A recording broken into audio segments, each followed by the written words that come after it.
everyone. I'm Stephanie Mann, and this is the Safe Kids Now show. And I'm really excited today because we're going to be talking about a topic that people have heard about, but really we don't know enough about. So I am so happy to welcome Christina Fairbanks. Okay, Christina, come and join us, and welcome to the Safe Kids Now show. Happy to see you this morning, and welcome. So, how are you? I'm doing good today. Thank you so much for having me, Stephanie, and thank you for being a voice to the autism community. Yes, that is the topic that we are going to be talking about today because Christina is the mother of two autistic children. And a lot of us have heard about autism, but many of us don't really know what is autism. And maybe you can explain that to us, Christina.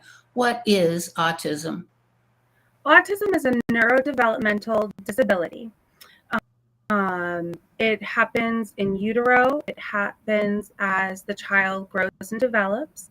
For example, my son was growing and developing normally as an infant, but as he approached his first year, he wasn't meeting certain milestones, and we took him in for an evaluation, and that's how we found out about autism. Okay, it's a nerve problem development. Neurodevelopment. So it all is in the brain, and it is just it causes differences in the brain. They enact with problems with social communication and interactions. It causes them to have restrictive or repetitive behaviors and interests. Also, it causes them to have just different ways of learning, moving even, as well as paying attention to things. Now, you have two children with autism. Okay, let's talk about your particular kids. Now, isn't there a spectrum of autism? Yes. Some kids are at a high level and some are at a low level. Is that correct? Exactly. When we were first diagnosed with autism, which was about approximately 3 years ago, the way autism was presented to us by our neuropsychologist was that there were 3 levels of autism: high functioning, moderate functioning, and low functioning. And it all depends on the levels of assistance these children and adults need. Then it was also described to us as a linear line where you presented on the spectrum. Again, high functioning, moderately functioning, and low functioning. Now, currently today, it's a circle, and it's like a big pie, but you can have little pieces all within the circle about your personal autism. Okay, well, now, how are your children different on the autism spectrum? So my children are very different on the autism spectrum. My son is moderately functioning, which means he needs a lot of help now, with the hope that later in his life he won't need so many services or help. That there is a chance that Mikey could function as a neurotypical, as an individual like ourselves. My daughter, she's very high functioning. She honestly, some people wouldn't even notice or understand that she has autism. So in very minute ways, she has sensory processing disorder. So she doesn't like the way certain textures feel. She had a speech delay because she didn't have a proper sibling to emulate speech patterns and development. She has social emotional delays, as well as my son, because of their level of autism. So we are very much a little here, a little there. We're in our spectrum. We're in our rainbow. Well, now, what kind of help do you get as a result of having the children in this particular autism spectrum? So when we were first aware that Mikey wasn't developing, we sought help with his pediatrician. That's always your first line of defense. And the pediatrician then sent us to early intervention services, which was the godsend to start our journey. We met such incredible community members were such proponents of autistic children, and they applied speech therapy for us, occupational therapy. Early intervention taught the parents how to function and teach the children in the new ways that you don't typically imagine. We've also encountered a company called Behavioral Essentials. Because my son experiences a lot of increased behaviors. He's self-injurious. He might bite himself, hit himself, bang his head. He's called a head banger. That's a type of autistic trait. And so they taught us that all behaviors are a form of communication. So Mikey may be experiencing this difficult moment, and his experience is to headbang to get rid of the moment. Well, they trained us to look for those signs and those cues in order to intervene and protect him, and to then teach him on how to better act and prepare yourself for those events. So, Now, does your son or daughter have trouble communicating with you or just other people? yes. Okay. My son, he's nonverbal. He's nonverbally autistic. He is able to say a few words and phrases such as "I want water, please." He just started saying diaper, which means he needs a diaper change. He's 7 years old and he's not potty trained yet. That's another aspect of our autism journey. He also communicates with us with physical touch. He'll take our hand and guide us to an object or destination he wants. He'll also use the PEC system. It's the picture exchange system. So we utilize little picture cards for him to show us that he wants the Cheez-It card because he's hungry, or he wants the bath card because he wants to go play in water. So just because they don't speak verbal doesn't mean they're not always talking to us. Yeah. Wow. Well, now, how is your family helping you out, or do you have that kind of a support system? We unfortunately don't have the best support system. We only have 2 family members here in town, but they're elderly and have their own health issues and concerns. They do babysit for us on occasion, but in terms of child rearing, it's just all my husband and I. Unfortunately, when we got our autism diagnosis, it did seem like a lot of our friends or surrounding supports did leave us. I think they didn't know what to do, how to help us, what to say, and so they just kind of distanced themselves.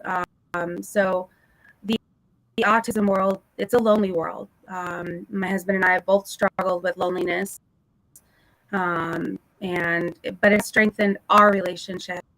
We couldn't be a better united team for our family. Well, you guys are very impressive because I know this must be very difficult. So, are there particular activities that autistic children can get involved in? Yes, just this weekend, I found out about here locally in Las Vegas that just at our rec center, they offer swimming lessons, and I know my family and my son's limitations, and so I knew Mikey wouldn't be able to be properly taught in, say, that environment. But I just found out this weekend that there is a different company within the company that will send a one-on-one aide to be in the pool with Mikey, who's trained in autism and would be the facilitator. And so things are starting to pop up all over town. We have an organization, Feet of Southern Nevada, that's there for families and parents who provide support groups, community events, family events. They're really big on keeping autism families strong and together. Unfortunately, autism families, because of the high stress and difficulties we face on a daily basis, a lot of autism families break and parents divorce and separate. So we're very lucky that we're very, very strong together. That's great. Well, now, what is the percentage of children that are born that are autistic? So right now, You- the numbers have increased from when my son was diagnosed 3 years ago. Back in the day, at the time, it was 1 in 65, and now today it's 1 in 44 children are diagnosed with autism. So it's increasing Yeah. Well, rapidly. now, you said this was in utero. So, do Mhm. they know how to treat this before the baby is born? So right now, when we get our diagnosis through, again, we were with a neuropsychologist. They ask you to go, please see a geneticist to do genetic testing because they still don't know what the actual cause is of autism. And so they are trying to gather as much information from the families as possible to try to come up with that determination. Wow. Well, now, I think it's so important for parents to also nurture themselves when there's things going on in the family that it takes a lot of work and a lot of personal time. So, how do you and your husband nurture yourselves so that you become, the happy, wonderful parents that you are? We had to get creative. Because of our situation with Mikey, it's very difficult to find a babysitter or just someone that you can trust who will take care of Mikey in the manner in which he needs to be taken care of. So we don't get out much at all. So we date ourselves within the house. After the kids go to bed, we might be naughty and order some Taco Bell and watch a movie and, have just create a date night environment within our home. We have some shared hobbies and interests that we utilize, like our love for Legos. So we will each get a kit and build together or do puzzles, just anything to keep us together. Well, that's wonderful. We're going to find out more about autism in a moment, but we are going to take a short break. So, Christina, we'll be back in 1 minute. Sure.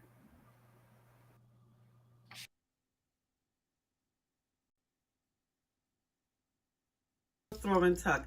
It's handmade by myself, and you only can get it here, and it's patent, and it's only here at Rococo Design. It's like a regular pillow, or you can take the blanket out like so, fluff up the pillow, open up your blanket, wrap it around yourself, and then you can lay on your sofa and relax with your pillow throw and tuck. When you're done with it, just flip it over. When you don't want the blanket anymore, you just fold it over twice. Fold it over twice again. Fold it over. And tuck it in the back. And there you go. You're back to the pillow throw and tuck. Rococo Design.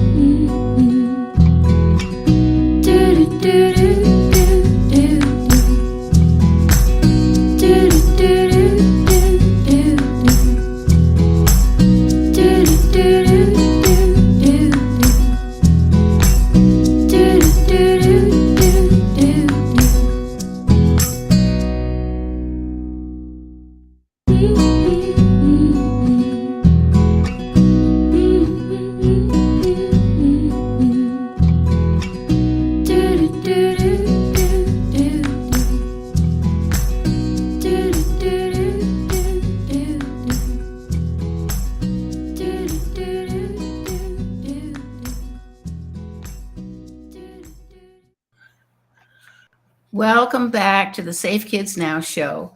And today we are talking to Christina Fairbanks, and she is the mother of 2 autistic children. And, I really appreciate your coming on today to talk to us about this very, actually becoming more common, as you said, now 1 in 44 births a baby is born with autism. Well, now tell us a little bit more about how do you handle Mikey? What makes him happy now that he's 7 years old? Is that correct? Yes, ma'am. He's 7 years old. He right now loves bowling. So we have about 4 or 5 different types of bowling toys within our home that he can utilize. Tabletop, on the floor, outside, inside. He is currently obsessed with fruits and vegetables, not eating them, but naming them, playing with them, and chopping them. So we've been really encouraging that, because anything that we can see that's a passion of his, we just try to set fire to it, because we hope that that might be his future. So with fruits and vegetables and chopping, we're really hoping he'll be a chef. Well, that would be good. Sounds good. Well, now, this is becoming, as I said, a more common problem. And what advice would you give a new mother, for example, that's just been, she's just heard that her baby has autism. So what would you suggest to her? Your baby is the same perfect baby that you dreamed for. Your path is the same path. We all want our children to grow, develop, learn, play, have friends and family, and have that future we envision. Our future is still there. Our path is just different. It's going to be twisty, windy. It's a roller coaster. You just strap in for that ride and you'll make it. Yeah, and you've mentioned how you guys have been able to entertain yourselves and have, evenings together. What would you say to a single mother that may not have that kind of support from her husband? Date yourself, girl. You do that stay-at-home beauty regimen, take the bubble bath with the face mask. You need at least minimum 15 minutes of your self-care. Self-care is so paramount, because as a mom, you give all of yourself to your family, your children. You are so second place, if not last place. With autism, you're not even in existence, because you are so much for your family and your children. You can't forget about yourself, because if you forget about yourself, your family can forget about you, because you can't hold that up forever. And I had to learn that the hard way. Well, how do you nurture yourself? Are you doing that yourself, or what? How does that work? I've been a stay-at-home mom for 5 years, raising my children, making sure that they were in the therapies that they needed to acquire. But now that they're both in school full time, my self-care is actually work. I am a local lifeguard and swim instructor, and just being at the pool in nature is just so soul rejuvenating for me. That really is a form of self-care. Absolutely. Absolutely. Well, what's your favorite part of being Mikey's mom? His smile and his laugh. He, just like any normal child, you enjoy those things. But with autism, we seem to get them in very much smaller amounts.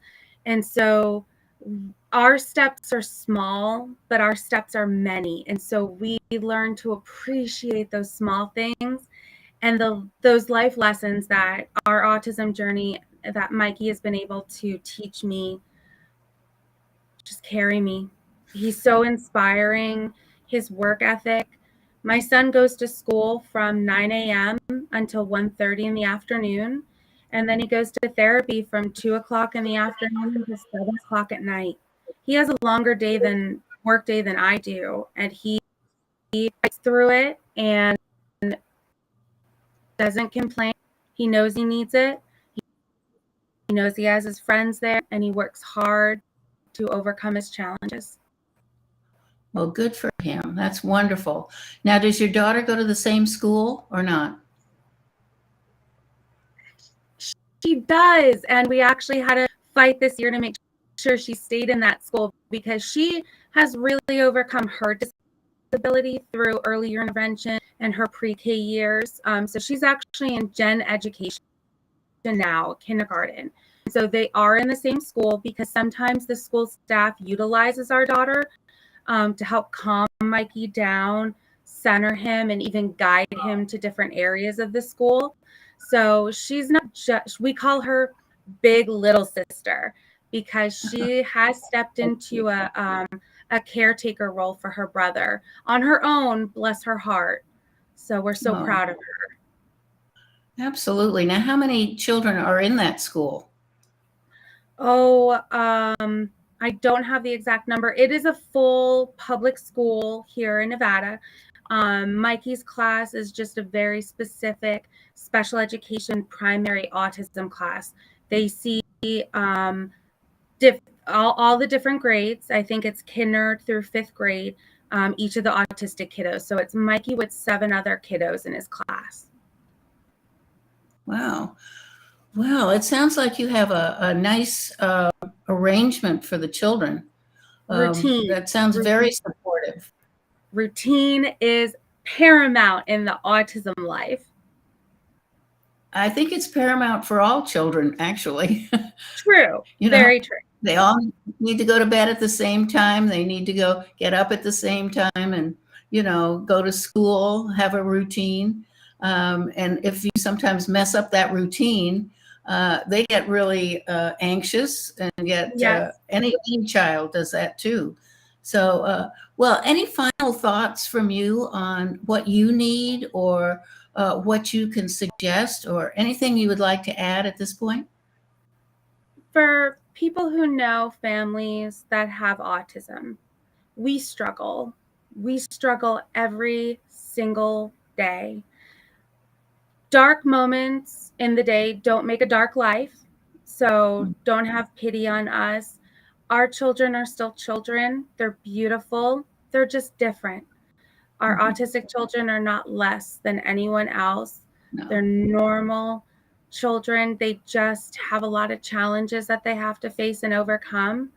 And you will find a level of patience you didn't know existed that will carry you through.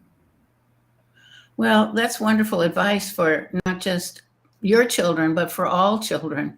Yes. Children take a lot of patience, a lot of time, a lot of effort. And, Christina, I want to thank you so much for sharing your story about your 2 amazing children. And I want to thank you so much for joining us today. Thank you so much for having me and helping spread awareness on autism and the different struggles that autism families go through and how much love and support that we need. Oh, well, thank you.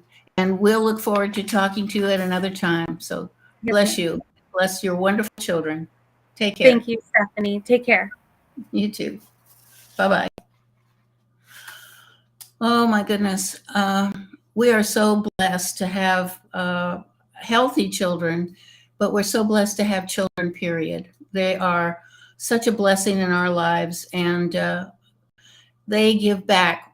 Actually, all of our children give back more than you give them, actually. So I want to thank Christina Fairbanks for being with me today. And she has left her email in case somebody that has autism might need some support. Maybe you could contact Christina and find out more information, because she did give us her email address, which is on the screen. So thank you for joining us today. And our guest next Wednesday will be an amazing former FBI agent. And we're going to be talking about some of the things that he's been doing and discovering about what's happening to kids in our local communities. So join us next Wednesday, same time, same station. Thank you for joining us. Peace and love.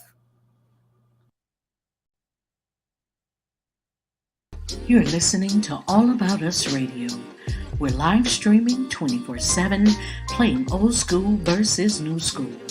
Follow us on Facebook, Twitter, Instagram at AAU Media. and visit our website, www.aaumedia.com.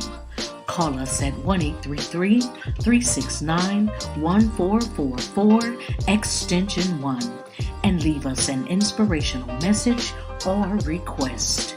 You're listening to All About Us Radio.